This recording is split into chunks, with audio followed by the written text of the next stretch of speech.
Hello बच्चों, physical chemistry के बाद आज हम नेक्स्ट इनऑर्गेनिक केमिस्ट्री की तरफ बढ़ते हैं। ठीक है, और इनऑर्गेनिक केमिस्ट्री में जो अरेंजमेंट्स हैं एलिमेंट्स का, वो अरेंजमेंट ऑफ एलिमेंट्स में उन एलिमेंट्स की प्रॉपर्टीज कैसे वेरी कर रही हैं, कैसे वेरी करती हैं, डिफरेंट प्रॉपर्टीज हम पढ़ेंगे। पीरियड्स में भी पढ़ेंगे, ग्रुप्स में भी पढ़ेंगे, एलिमेंट्स की इंडिविजुअली भी पढ़ेंगे। एक एलिमेंट के डिफरेंट कंपाउंड्स कौन से हैं, उन कंपाउंड्स की क्या प्रॉपर्टी बनती है फिजिकल और केमिकल, वो भी पढ़ेंगे। लेकिन उन सब में जाने से पहले हम थोड़ा सा बेसिक पढ़ते हैं। पहले थोड़ा हल्का सा बेसिक, जिनकी जरूरत है हमें किसी भी कॉन्सेप्ट को समझने के लिए। पीरियोडिक टेबल को हमें स्टडी करना पड़ेगा। पीरियोडिक टेबल में एलिमेंट्स किसके अकॉर्डिंग अरेंज हैं, ग्रुप्स कैसे हैं, ब्लॉक कौन से हैं, वो सब। तो आज मैं पीरियोडिक टेबल में हम एलिमेंट्स की एक जो स्टार्टिंग में जनरल प्रॉपर्टीज आती हैं, उन जनरल प्रॉपर्टीज में आज हम पढ़ रहे हैं एटॉमिक रेडियस के बारे में, है ना। क्या पढ़ेंगे? Atomic radius. अब एटॉमिक रेडियस क्या होता है भाई, वो देखते हैं, वो पढ़ते हैं। स्ट्रक्चर ऑफ एलिमेंट में हमने पढ़ा था, हमने डी ब्रोई इक्वेशन पढ़ा था, और हमने हाइजेनबर्ग अनसर्टेनिटी प्रिंसिपल भी पढ़ा था।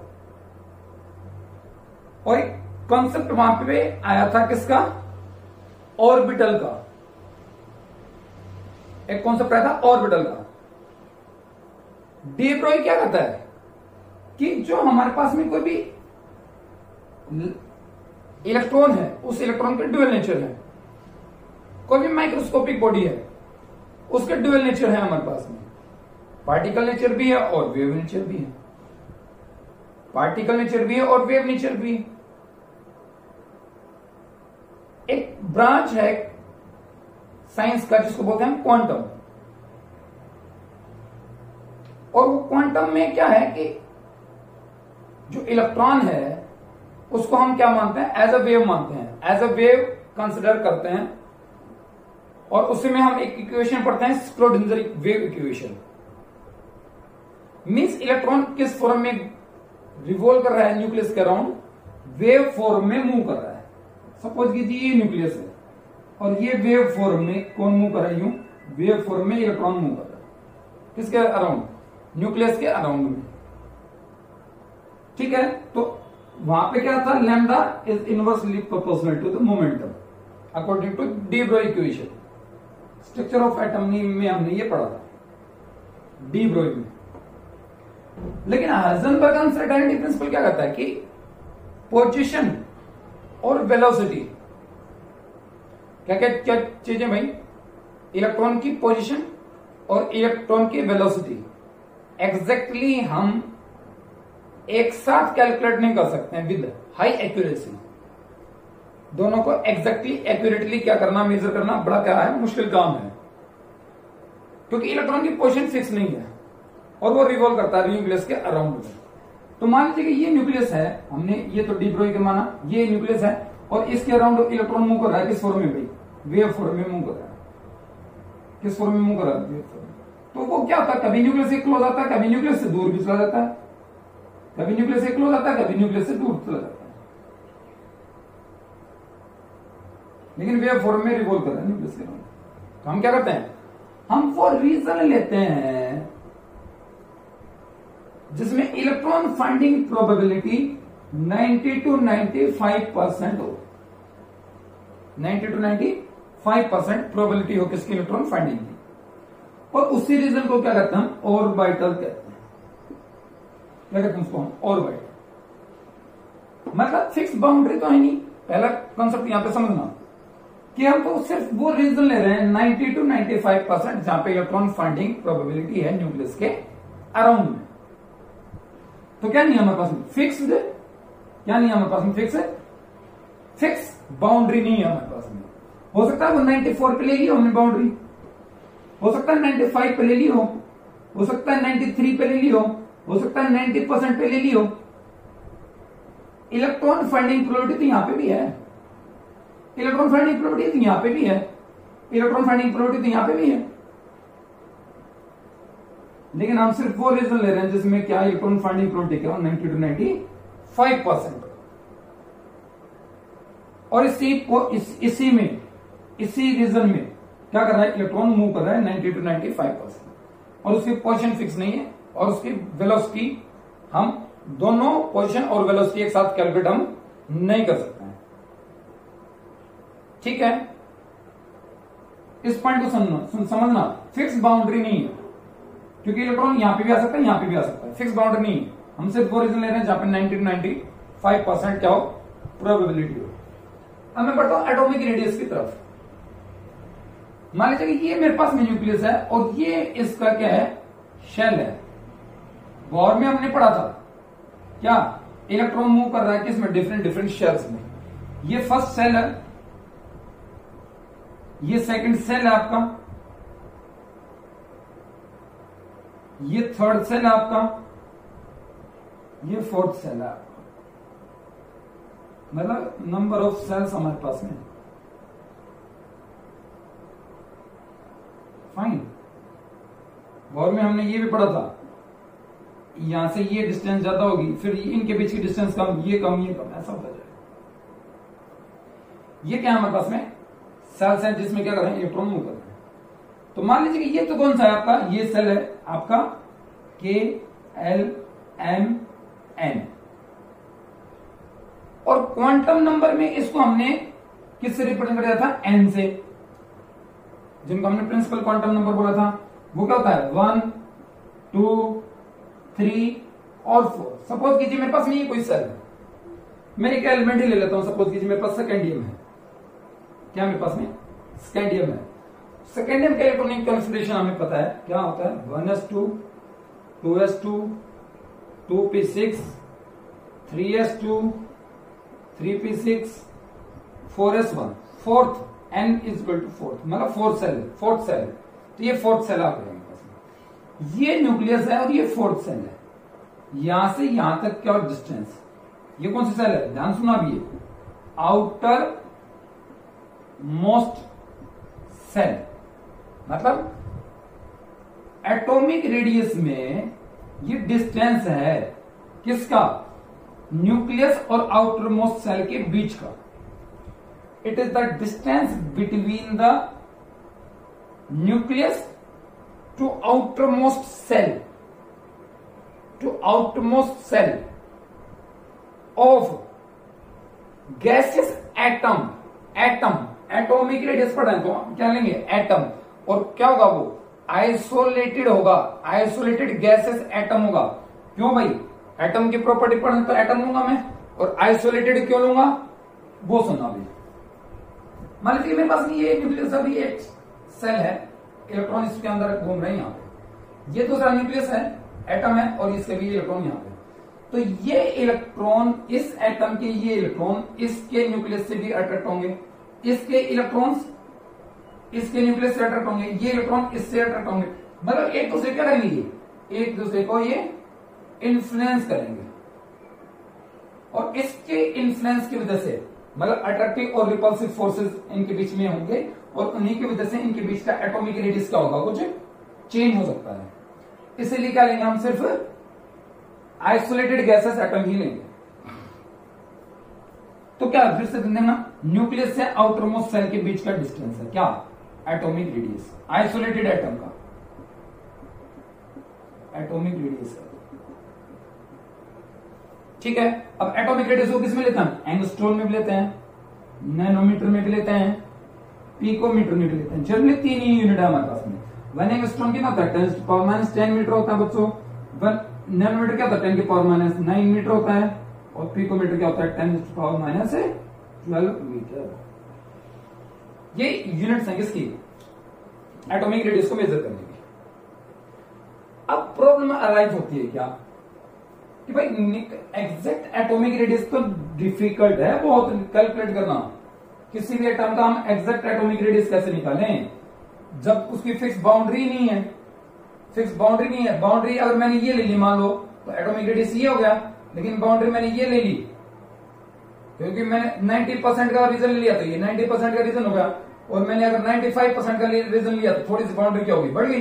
तो इसमें तो एटॉमिक रेडियस ये हो गया, जिसमें एटॉमिक रेडियस ये हो गया। तो एग्जैक्ट एटॉमिक रेडियस का क्या करना, कैलकुलेट करना क्या है, डिफिकल्ट है। दूसरा, हम एक एटम को आइसोलेट भी नहीं कर सकते इजिली।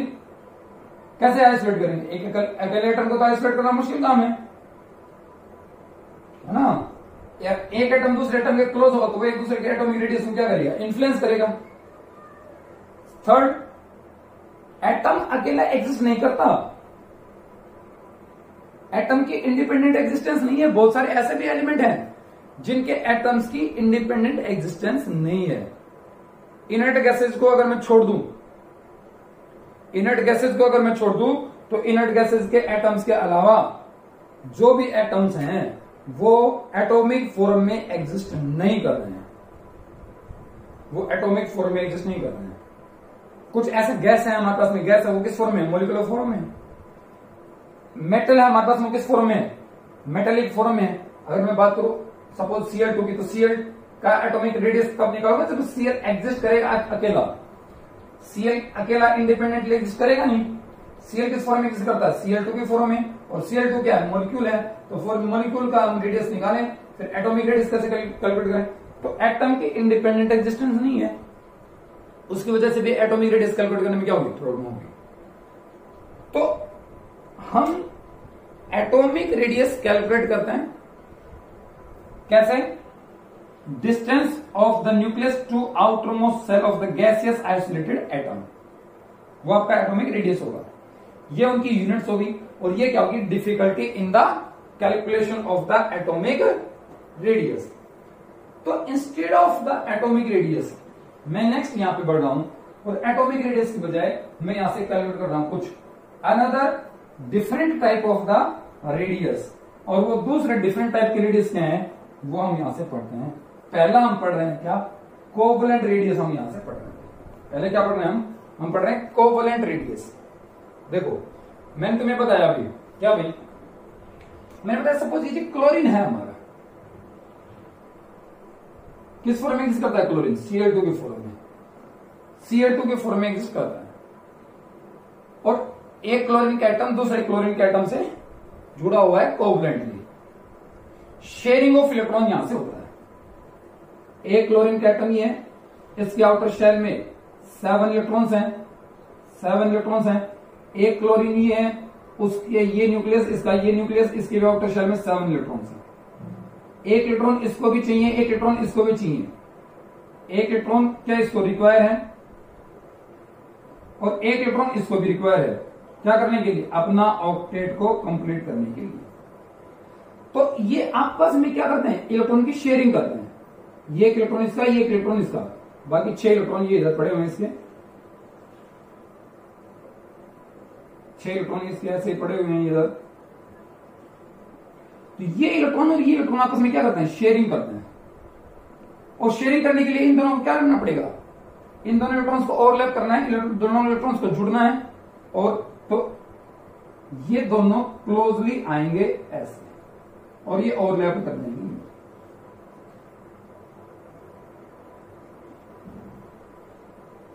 ये फर्स्ट क्लोरीन और ये सेकंड क्लोरीन, और ये इन दोनों के क्या, बॉन्डेड इलेक्ट्रॉन्स। ये पहले वाले का न्यूक्लियस और ये दूसरे वाले का nucleus.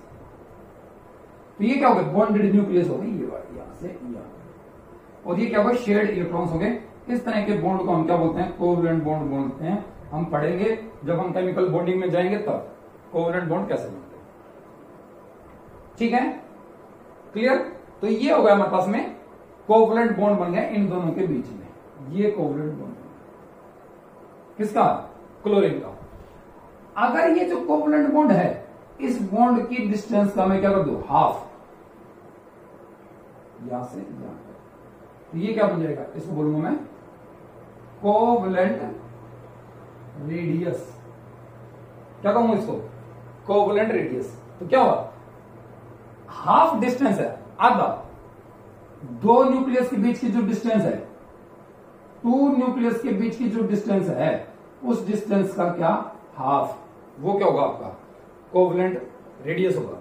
It is the half of the distance between the two bonded, it is the half of the distance between the two bonded atoms nucleus. इस डिस्टेंस का हाफ है भाई, वो क्या होगा आपका कोवलेंट रेडियस होगा। इसको मैं कहूंगा क्या, कोवलेंट रेडियस। ये पहला था आपका कोवलेंट रेडियस, मैंने क्लोरीन का निकाला। ऐसे किसका हो सकता है, हम Br2 का निकाल लेंगे, ऐसे हम किसका निकालेंगे, ऐसे हम F2 का कैलकुलेट कर लेंगे, ऐसे क्या कैलकुलेट कर लेंगे, O2 का, N2 का, इन सबका क्या आ जाएगा, कोवलेंट रेडियस हमारे पास में आ जाएगा, क्योंकि कोवलेंटली जुड़े हुए एटम से। अब दूसरी स्टोरी आती है हमारे पास में किसकी, दूसरी स्टोरी आती है हमारे पास में वैन डर वाल रेडियस।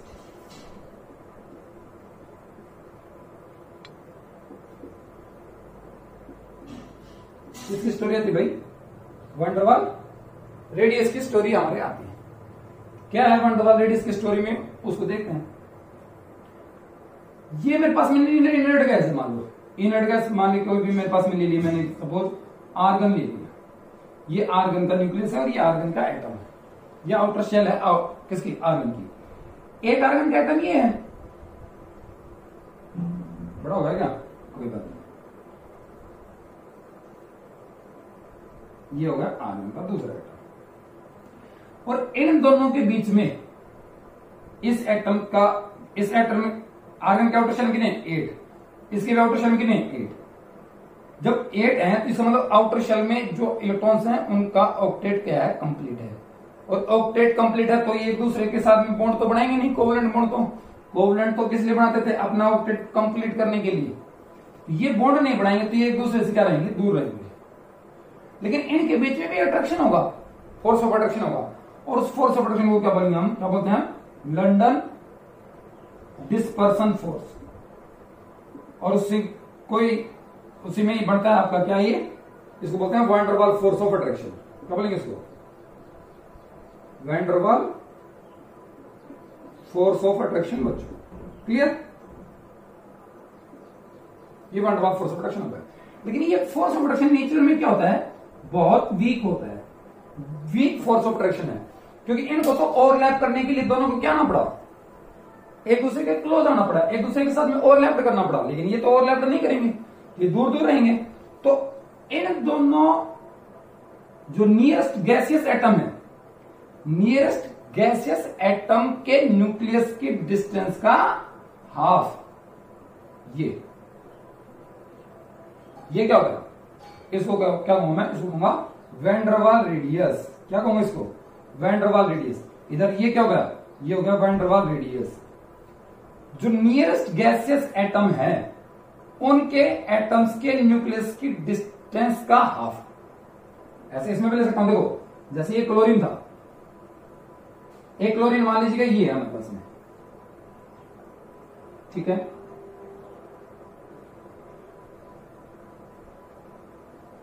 थोड़ा सा सही बना देता हूं, सुंदर सा लगे, ऑनलाइन वीडियो में ठीक दिखे आपको,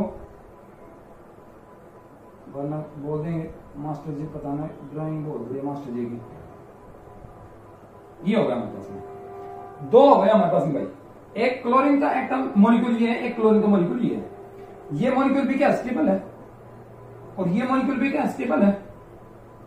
अब ये दोनों तो मॉलिक्यूल आपस में जुड़ेंगे नहीं, तो इनके बीच में जो फोर्स होगा वो फोर्स होगा कौन सा, वैन डर वाल फोर्स। क्या होगा भाई, वो van der Waals force of attraction. Clear, क्या होगा वो, van der Waals force of attraction. तो देखो ये इसका न्यूक्लियस, ये इसका न्यूक्लियस, इन दोनों के बीच की डिस्टेंस का हाफ, ये क्या होगा कोवलेंट रेडियस। और इसके न्यूक्लियस और इसका न्यूक्लियस ये तो आपस में जुड़ेंगे नहीं, तो इनके बीच जो फोर्स ऑफ अट्रैक्शन होगा वो फोर्स ऑफ अट्रैक्शन होगा कौन सा, वैन डर वाल। तो इनके बीच की डिस्टेंस का ये हाफ जो होगा, ये क्या होगा, वैंडरवाल रेडियस होगा। वैंडरवाल फोर्स जहां पे है दो न्यूक्लियस के बीच की डिस्टेंस का, उसमें हाफ ले लूंगा, वो वैंडरवाल रेडियस बन जाएगा आपका। ये भी इनर्ट गैस थी, ये दोनों भी आपस में क्या रिएक्टिव नहीं है, ये स्टेबल थी, ये भी दोनों आपस में स्टेबल है। तो इनके फोर्स ऑफ अट्रैक्शन, इनके बीच में फोर्स ऑफ अट्रैक्शन कौन सा होगा, वैंडरवाल। इनका भी बच्चों कौन सा होगा, वैंडरवाल। तो इनके नियरेस्ट न्यूक्लियस ये, इसके नियरेस्ट न्यूक्लियस ये, इसकी डिस्टेंस नियरेस्ट न्यूक्लियस के डिस्टेंस का हाफ, तो इसमें भी क्या नियरेस्ट न्यूक्लियस की डिस्टेंस का हाफ। तो ये तो नोबल गैस, मैंने आर्गन का एग्जांपल लेके हमने वैंडरवाल रेडियस को समझा, और यहां पे किसका क्या समझा हमने, क्लोरीन का। अब बात आती है अगली, कौन सा फोर्स ऑफ अट्रैक्शन स्ट्रॉन्ग है इसमें, कोवलेंट। उसके बाद नेक्स्ट आता है आपका कौन सा, मेटेलिक रेडियस, है ना। ओहो गर्मी, मेटेलिक रेडियस पढ़ते हैं।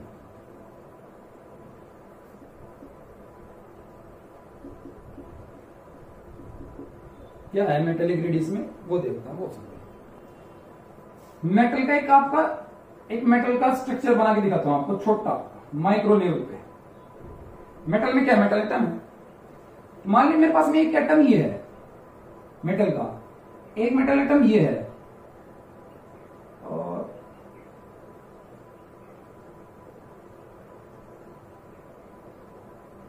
एक मेटल एटम ये है, एक मेटल एटम ये और ये मेटल एटम्स है मेरे पास में। कोई मेटल है माइक्रो लेवल पे, मैंने उसको देखा, ड्रॉ किया पिक्चर, तो ये आपका क्या हो गया, मेटल हो गया आपका।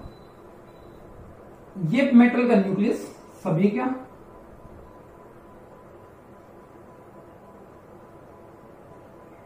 है ना। और ये इलेक्ट्रॉन है जो क्या कर रहा है, रिवॉल्व कर रहा है,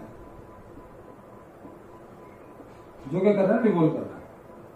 किसके अराउंड, इस मेटल एटम्स के अराउंड में, क्योंकि ये लूजली बॉन्डेड इलेक्ट्रॉन्स है आउटर शेल का। मेटल के पास में आप लोगों को पता होगा, आउटर शेल में जो इलेक्ट्रॉन होता है वो बहुत ही लूजली बॉन्डेड इलेक्ट्रॉन्स होता है। ये जो है इलेक्ट्रॉन, मान लीजिए मेरे पास सोडियम ले लेता हूं, तो ये सोडियम का एटम है और ये इसका इलेक्ट्रॉन है। तो ये जो आउटर शेल, हमें पता है सोडियम का एक इलेक्ट्रॉन आउटर शेल में फ्री होता है ऑलमोस्ट। सोडियम के इलेक्ट्रॉन की कन्फ्यूजन क्या भाई, 1s2, 2s2, 2p6 और 3s1। ये जो इलेक्ट्रॉन है ये ऑलमोस्ट क्या होता है, फ्री। तो मैंने सिर्फ दो सेल मानना है इसको, ये आउटर शेल सेकंड सेल है, और ये इसका इलेक्ट्रॉन क्या है, ऑलमोस्ट फ्री है। लेकिन ये इलेक्ट्रॉन ऐसा नहीं है कि ये इलेक्ट्रॉन इसका है, ये इलेक्ट्रॉन घूमता रहेगा, रिवॉल्व करता रहेगा, किसमें, इस पूरे मेटल एटम में। ये इधर आ गया, घूमता हुआ इधर आ गया, ये इधर आ गया, ये इधर आ गया, ये सब इलेक्ट्रॉन आपस में क्या कर रहे हैं, इसमें रिवॉल्व कर रहे हैं, घूम रहे हैं। ये जो है आपका स्फीयर, इलेक्ट्रॉन्स को छोड़ के जो ये आपका स्फीयर बन गया, इसको बोलते हैं हम कर्नेल्स। क्या बोलते हैं इसको, कर्नेल्स। ये कर्नेल्स है आपका। और ये क्या आपके लूजली बॉन्डेड इलेक्ट्रॉन्स हैं, क्या ये लूजली बॉन्डेड इलेक्ट्रॉन्स हैं। और ये क्या करते रहते हैं, घूमते रहते हैं किसके अराउंड, न्यूक्लियस के around, just like the fish in the sea. पानी में मछली घूमती रहेगी, वैसे ये इलेक्ट्रॉन इसके अंदर घूमते रहेंगे, इससे बाहर नहीं आ सकते हैं। इसीलिए गुड कंडक्टर ऑफ इलेक्ट्रिसिटी होता है मेटल, क्योंकि इलेक्ट्रॉन मूव कर रहे हैं इसमें, इलेक्ट्रॉन की मूवमेंट की वजह से करंट आता है। ठीक है, आगे सुनिएगा नेक्स्ट। अब ये देखिएगा, ये न्यूक्लियस है पॉजिटिव और ये इलेक्ट्रॉन है, इनके बीच का अट्रैक्शन है। ये न्यूक्लियस है, इसके बीच का अट्रैक्शन है। तो इस पॉजिटिव जो आपका स्फीयर है, पॉजिटिव स्फीयर है, इस पॉजिटिव स्फीयर और इलेक्ट्रॉन के बीच का जो अट्रैक्शन है उसी को हम क्या बोलते हैं, मेटेलिक फोर्स बोलते हैं। उसी को क्या बोलते हैं, metallic force. Metallic force of attraction उसको बोलते हैं। ये मेटेलिक फोर्स ऑफ अट्रैक्शन होगा। अब इन दोनों न्यूक्लियस की डिस्टेंस का क्या करूंगा, हाफ करूंगा। वो क्या होगा, मेटेलिक रेडियस होगा।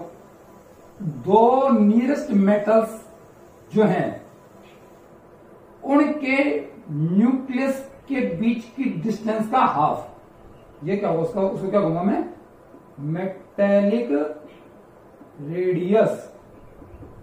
मेटेलिक रेडियस, तो ये मेटेलिक रेडियस होगा। अब सुनना ध्यान से, देखिएगा कोवलेंट में कैसा था भाई, कोवलेंट में ये था, पढ़ा था हमने कोवलेंट में ये है covalent radius, force of attraction क्या था, इनके बीच में स्ट्रॉन्ग। वन डर वाल में एक गैस ये थी, एक गैस ये थी, इन दोनों के नियरेस्ट न्यूक्लियस के बीच की डिस्टेंस का हाफ, वैन डर वाल कोवेलेंट, और ये मेटेलिक, ये फोर्स ऑफ अट्रैक्शन स्ट्रॉन्ग है, ये बहुत वीक है, और ये क्या मॉडरेट है, ठीक ठाक है। जनरल बात करता हूं मैं, जनरल। तो इसके एटम्स क्या होंगे, एटम्स के न्यूक्लियस क्लोज होंगे, इसके एटम्स के न्यूक्लियस दूर होंगे, और इसके एटम्स के न्यूक्लियस ठीक ठाक होंगे, ना बहुत ज्यादा दूर ना बहुत ज्यादा नजदीक। तो ये डिस्टेंस तो क्या होगी, इन सब डिस्टेंस से अगर इसका रेडियस लू, इसका रेडियस लू और इसका रेडियस लू, ऑब्वियस ये सबसे ज्यादा होगा, इसके न्यूक्लियस क्या है, दूर दूर है, तो डिस्टेंस भी क्या होगी, हाफ ऑफ डिस्टेंस क्या होगी, ज्यादा होगी। तो वन डर वाल रेडियस क्या होता है, लार्ज होता है, किससे, मेटेलिक से, और मेटेलिक लार्ज होता है किससे, कोवलेंट से, क्योंकि कोवलेंट में तो एटम्स जो हैं वो मिले हुए हैं, एटम्स के सेल्स क्या ओवरलैप हैं, तो वन डर वाल रेडियस सबसे लार्ज होगा, पिक्चर में भी दिख रहा है, ये बड़ा है, ये कम है, और ये और भी कम होगा, ये स्ट्रॉन्ग फोर्स होता है, ये वीक होता है, ये और भी वीक होता है। तो ये हो गया कंपेरिजन बिटवीन द रेडियस, कौन सा, वैन डर वाल, मेटेलिक और कोवलेंट के बीच में। ठीक है भाई, अब आगे सुनिए नेक्स्ट।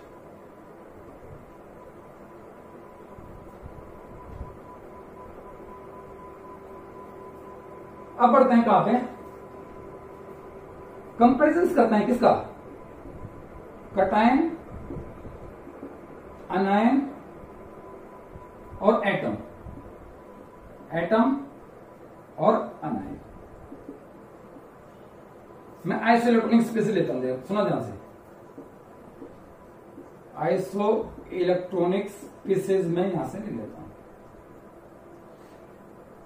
ठीक है, सपोज कीजिए मैंने क्या ले लिया, मैंने ले लिया भाई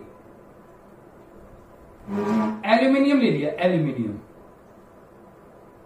कितने प्रोटॉन है, 13 प्रोटॉन है, इलेक्ट्रॉन कितने हैं, 13 इलेक्ट्रॉन है। अब एल्यूमिनियम ने क्या किया, एल्यूमिनियम ने इलेक्ट्रॉन यूज किया है, कितने इलेक्ट्रॉन यूज कर दिए, 3 इलेक्ट्रॉन यूज किए, तो कितने इलेक्ट्रॉन बच गए भाई, 13 प्रोटॉन, इलेक्ट्रॉन कितने बच गए, 10।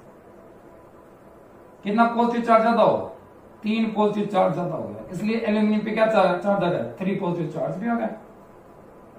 दूसरा एग्जांपल सुनिए, दूसरा एग्जांपल मैंने लिया किसका, मैंने ले लिया मैग्नीशियम का। मैग्नीशियम का ये एटम था, कितने प्रोटॉन थे, 12 प्रोटॉन थे, 12 इलेक्ट्रॉन थे, 2 इलेक्ट्रॉन छोड़ दिए, इलेक्ट्रॉन बच गए 10। पॉजिटिव चार्ज कितना ज्यादा होगा, 2 पॉजिटिव चार्ज ज्यादा होगा, क्योंकि इलेक्ट्रॉन 10 बच गए भाई, तो Mg के ऊपर चार्ज आ गया 2 पॉजिटिव। सोडियम ले लीजिएगा, सोडियम के पास क्या है, Na के पास क्या भाई, 11 प्रोटॉन है, 11 इलेक्ट्रॉन्स हैं, इलेक्ट्रॉन छोड़ दिया 1, बच गए कितने, 10 इलेक्ट्रॉन बच गए, तो मतलब क्या होगा, 11 प्रोटॉन 10 इलेक्ट्रॉन, 1 पॉजिटिव चार्ज ज्यादा है, तो क्या होगा, Na पे चार्ज आ गया 1 पॉजिटिव, 1 पॉजिटिव चार्ज ज्यादा तो 1 ज्यादा। तो ये क्या थे आपके, ये एल्यूमिनियम था, ये मैग्नीशियम था, ये सोडियम हो गया। उसके बाद मैं लेता हूं नियोन, इनर्ट गैस है नियोन। तो नियोन के पास क्या है, 10 प्रोटॉन है, 10 इलेक्ट्रॉन है, ना यूज करता ना गेन करता, तो न्यूट्रल है, कोई चार्ज होगा नहीं किस पे, नियोन के ऊपर कोई चार्ज नहीं। फ्लोरीन है, फ्लोरीन क्या है, फ्लोरीन F नेगेटिव, F लेता हूं पहले, F का सुना, क्या 9 प्रोटॉन है, 9 इलेक्ट्रॉन है, 1 इलेक्ट्रॉन गेन कर लिया, ऐड हो गया 1 इलेक्ट्रॉन हो गए 10, प्रोटॉन कितने 9, 1 चार्ज आ गया, कैसा चार्ज जाता है, नेगेटिव चार्ज आता है, क्या बन गया, F नेगेटिव बन गया। क्या बन गया भाई, वो F नेगेटिव बन गया। अगला सुनिए नेक्स्ट, अगला कौन सा है, मैंने ले लिया आपका ऑक्सीजन ले लिया। ऑक्सीजन कितने प्रोटॉन थे, 8 प्रोटॉन थे। इलेक्ट्रॉन कितने थे? 8 इलेक्ट्रॉन थे। 2 इलेक्ट्रॉन गेन कर लिए भाई। इलेक्ट्रॉन कितने हो गए? 10। प्रोटॉन कितने हैं? 8। कितना चार्ज ज्यादा है? 2। तो क्या होगा? 2 चार्ज ज्यादा और 2 नेगेटिव। अब देखो, aluminium 3 positive, total electron 10। Magnesium 2 positive, total electron 10। Sodium 1 positive, total electron 10। Neon neutral 10 electron. Fluorine 10 electron F negative के पास में, O2 नेगेटिव 10 इलेक्ट्रॉन। ये सब क्या है? आइसो इलेक्ट्रॉनिक स्पीसीज है। Iso electronic species. अब मैं एक एग्जांपल और लेता हूं। यहां पे एल्यूमिनियम है मान लो। तो एल्यूमिनियम के पास कितने थे भाई? पहले इनिशियली 3 सेल थी एल्यूमिनियम के पास में। क्या था एल्यूमिनियम के पास में? 1s2, 2s2, 2p6, 3s2, 3p1। 3 cell थी भाई। पहली सेल, दूसरी सेल और ये थर्ड सेल। ये एल्यूमिनियम का एटम है। और कितने इलेक्ट्रॉन यूज कर दिए इसने? 3 इलेक्ट्रॉन यूज कर दिए भाई। तो 2 ये गया, 1 ये गया। तीसरी सेल का गया, तीसरी सेल का गया। मतलब तीसरी सेल में 3 इलेक्ट्रॉन तक तीनों खत्म हो गए। मतलब तीसरी सेल खत्म हो गई। पहले था ये, अब बन गया ये 1 और ये 2। तो पहले तो एटॉमिक रेडियस ये था, एटम का। अब ये क्या होगा? कटायन का रेडियस होगा। तो एटम का रेडियस क्या है? लार्ज। कटायन का रेडियस क्या होगा? स्मॉल। क्यों? एक सेल डेड हो गई, एक सेल क्या होगी? खत्म हो गई। ठीक है, आगे सुनिए। तो एटम का रेडियस बड़ा होगा, कटायन का रेडियस छोटा होगा। अगला सुनिएगा। नेक्स्ट, फ्लोरीन ये था, एफ ये था। एफ इलेक्ट्रॉन कितने थे? 9 इलेक्ट्रॉन थे। प्रोटॉन कितने थे? 9 प्रोटॉन थे। लेकिन यहां पे क्या है? 1 इलेक्ट्रॉन गेन कर लिया। अट्रैक्ट करने वाले तो कितने हैं? 9। और अट्रैक्ट जो होंगे वो कितने हैं? 10। यहां पे क्या है? अट्रैक्ट होने वाले कितने हैं? 9। अट्रैक्ट करने वाले कितने हैं? 9। कितने सेल थे पहले? 2। इसमें भी सेल कितने हैं? 2। लेकिन यहां पे अट्रैक्ट करने वाले तो बराबर है दोनों में, लेकिन यहां पे अट्रैक्ट होने वाले कम है और यहां पे अट्रैक्ट होने वाले ज्यादा। तो ये जो है फ्लोरीन का जो एटम है वो इलेक्ट्रॉन को अपनी साइड में अट्रैक्ट ज्यादा करके रखेगा। होल्ड ऑफ इलेक्ट्रॉन्स क्या होगा? ज्यादा होगा। तो क्या होगा? वो न्यूक्लियस के क्लोज चले जाएंगे। तो कौन? ये वाला ज्यादा अट्रैक्ट करेगा, 9 इलेक्ट्रॉन्स को इजिली अट्रैक्ट कर पाएगा। यहाँ पे 10 इलेक्ट्रॉन अट्रैक्ट कर रहे हैं, यहाँ पे 9 इलेक्ट्रॉन अट्रैक्ट करने हैं। तो यहाँ पे क्या होगा? ये न्यूक्लियस के क्लोज लगा। तो ये क्या होगा? एटॉमिक रेडियस स्मॉल होगा और ये एटॉमिक आयनिक रेडियस बड़ा होगा। मतलब अनायन का रेडियस लार्ज होता है किससे? पेरेंट एटम से। और कटायन का रेडियस छोटा होता है पेरेंट एटम से। अब ये देखो यहाँ पे इनकी स्टोरी है, सबकी स्टोरी है। अट्रैक्ट होने वाले इलेक्ट्रॉन कितने? 10 10 10 10 10 10। सभी के पास कितने? 10 इलेक्ट्रॉन्स है। लेकिन यहाँ पे अट्रैक्ट करने वाले कितने? 13। यहाँ पे अट्रैक्ट करने वाले 12, यहाँ पे 11, यहाँ पे 10, यहाँ पे 9, यहाँ पे 8। मतलब यहाँ पे खींचने वाले इलेक्ट्रॉन्स को अपने साइड में अट्रैक्ट करने वाले क्या है? ज्यादा। तो ये क्या करके रखेंगे? इलेक्ट्रॉन्स को स्ट्रॉन्गली अपने साइड में अट्रैक्ट करेंगे, होल्ड करेंगे। तो जो इलेक्ट्रॉन क्लाउड है वो कहां आ जाएगा? Close to the nucleus. और जब इलेक्ट्रॉन क्लोज आएगा न्यूक्लियस के तो रेडियस क्या हो जाएगा? सिकुड़ जाएगा, छोटा हो जाएगा यूं। ठीक है, तो इसका रेडियस क्या होगा? छोटा, इसका बड़ा, ये लार्ज, ये और लार्ज, ये और। क्योंकि यहां पर अट्रैक्ट करने वाले क्या है? ज्यादा है। और अट्रैक्ट होने वाले सभी के पास कितने? 10। अट्रैक्ट कितने प्रोटॉन्स हैं? 13 प्रोटॉन। यहाँ पे 12, यहाँ पे 11। तो ये ज्यादा अट्रैक्ट करेगा, ये कम अट्रैक्ट कर पाएगा। ये ज्यादा अट्रैक्ट करेगा, ये कम अट्रैक्ट करेगा। तो इसका इलेक्ट्रॉन क्लाउड तो क्या होगा? दूर, और इनके इलेक्ट्रॉन क्लाउड क्या होंगे? तो ये क्या है? Comparison between the size of the cation atoms, parent atoms, comparison उनके बीच का। क्लियर हुआ? अभी सुनना, चार्ज जितना ज्यादा होगा, कटायन का चार्ज जितना ज्यादा होगा उतना एटॉमिक, उतना कटायनिक रेडियस छोटा होगा। सुना ध्यान से, जितना चार्ज होगा उतना रेडियस स्मॉल होगा। चार्ज ज्यादा, कटायन का बता रहा हूं इनवर्सली होगा। साइज क्या होगा? किसके? चार्ज के इनवर्सली। चार्ज ज्यादा, साइज छोटा। किसका? कटायन का। कटायन के केस में, अनायन के केस में चार्ज ज्यादा, साइज ज्यादा, चार्ज ज्यादा, साइज ज्यादा। चार्ज क्या है? 2 नेगेटिव, साइज क्या है? बड़ा। चार्ज ज्यादा, साइज ज्यादा। किसका? अनायन का। तो अनायन के केस में चार्ज और साइज एक दूसरे के डायरेक्टली हो गए और यहां पे क्या हो गई? ये इनवर्सली। तो यहां तक हमने एक प्रॉपर्टी स्टडी की है, किसकी, एटम्स के रेडियस की। उनके बीच में थोड़ा थोड़ा बेसिक हमने पढ़ा, बेसिक पढ़ा। Clear? This is all in this video. Thank you.